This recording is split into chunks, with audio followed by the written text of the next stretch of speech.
বিসমিকাল্লাহুম্মা সাল্লি আলা নবিয়িনা মুহাম্মদ ওয়া বাদ। আমরা মনে করি যে আমার চারপাশের মানুষকে সবাইকে কষ্ট দিয়ে, সবাইকে অপমান করে, জলিল করে আমি অনেক বড় হব, সবাই আমাকে খুব সম্মান করবে। তাও কি সম্ভব? আমরা মনে করি যে সবাই লাঞ্ছিত হোক, আমি সম্মানিত হই, সবাই অভাবী হোক, আমি ধনী হই, সবাই মুখাপেক্ষী হোক, আমি অমুখাপেক্ষী হই, মানে সবাই আমার দিকে তাকিয়ে থাকবে, আমি কারো দিকে তাকাবো না। এগুলো কি সম্ভব? আমরা প্রত্যেকেই আমাদের চারপাশে মানুষকে খুব বেশি হিংসা করি, প্রয়োজনের চেয়ে অনেক বেশি।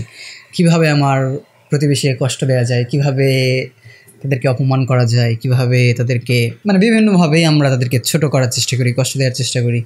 এতে আসলে কার ফায়দা আছে? আমার প্রতিবেশীর তো কোনো ফায়দা নেই, তাদেরকে কষ্টে ফেলতে চাই, তাদেরকে আমি কষ্ট দিতে চাই, আমি মনে করি আমার ফায়দা। আমার কি ফায়দা আছে? আল্লাহ তাআলা চাচ্ছেন যে সবাই সুখে থাক, আমি চাচ্ছি না যে সবাই সুখে থাক, আমি সবাইকে কষ্ট দিয়ে আমি নিজে সুখে থাকতে চাচ্ছি। এই যে হিংসা করছি, এর দ্বারা আল্লাহ তাআলার সিদ্ধান্তের বিরুদ্ধে আমি সিদ্ধান্ত নিচ্ছি না, এর জন্য আখিরাতে আমাকে শাস্তি পেতে হবে না? যারা পরশ্রী কাতর, যারা অন্যের সুখ দেখে, শান্তি দেখে কষ্ট পায়, তাদের তো মানসিক যন্ত্রণার বা কষ্টর কোনো শেষ নেই। কারণ আমি যতই চেষ্টা করি সবাইকে কষ্ট রাখতে পারবো না, আমি যতই চেষ্টা করি আমি সবসময় সুখে থাকতে পারবো না। সবাই কষ্টে থাকবে, সবাই অশান্তিতে থাকবে, আমি শান্তিতে থাকবো, সুখে থাকবো, এটা কি সম্ভব? আর আমি কয়জনকে হিংসা করতে পারবো? পৃথিবীতে আল্লাহ তাআলা অসংখ্য অগণিত মানুষ সৃষ্টি করেছেন। বর্তমান পৃথিবীতে বলা হয় যে 800 কোটি বা তার বেশি মানুষ আছে। তো আজ থেকে 50 বছর আগে অন্য মানুষ ছিল, আজ থেকে 50 বছর পর এখন যে 800 কোটি আছে, এদের মধ্যে হয়তো 400 কোটি থাকবে না, 500 কোটি থাকবে না, অন্য আরও 500-600 কোটি চলে আসবে। তো এভাবে দেখা যাবে যে গত হাজার হাজার বছর ধরে কত হাজার কোটি মানুষ এসেছে গেছে, কোনো হিসাব নেই। আমি কয়জন মানুষকে হিংসা করতে পারবো?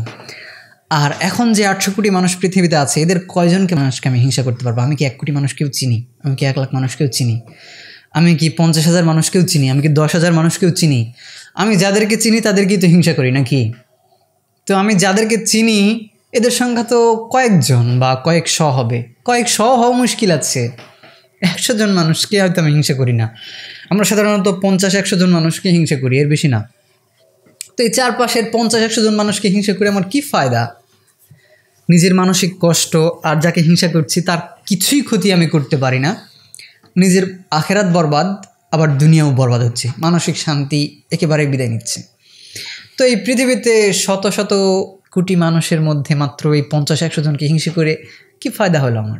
আমি চাইলেই তো সবাইকে হিংসা করতে পারবো না। আর আমি তো আজকে আছি, কালকে নেই, কালকে থাকবো না। কালকে যখন আমি চলে যাব তখনও তো পৃথিবীতে বহু মানুষ থাকবে, শত শত কোটি মানুষ থাকবে, তারা আনন্দে থাকবে, সুখ করবে। তো তাদেরকে কিভাবে আমি হিংসা করব? আমার আগে যারা এসেছিল, চলে গেছে কবরে, তাদেরকে আমি কিভাবে হিংসা করব? আর হিংসা করার দরকারটা কি? আমরা যদি এই ক্ষুদ্রত্ব, তুচ্ছত্ব থেকে একটু উপরে উঠতে পারি, আমরা যদি একটু উপরে ওঠার চেষ্টা করি যে না, আমি কাউকে হিংসা করবো না, আমি কাউকে কষ্ট দেব না, আমি কারো দুঃখ দেখতে পারবো না, আমি কারো দুঃখ সইতে পারবো না, আমি কাউকে অপমান করব না। অন্যের অপমান তো আমারই অপমান, অন্যের কষ্ট তো আমারই কষ্ট, অন্যের দুঃখ তো আমারই দুঃখ। আমি যদি অল্প আমার চারপাশের কয়েকজন মানুষকে হিংসে করা থেকে বাঁচতে পারি, এই ক্ষুদ্রত্ব, এই তুচ্ছতা থেকে একটু উপরে উঠতে পারি, তাহলে আমার জীবনটা যেমন শান্তিময় হবে, তেমনি চারপাশের মানুষগুলোর জীবনও অনেকটা শান্তিময় হবে। চেষ্টা তো করে দেখা যায় নাকি?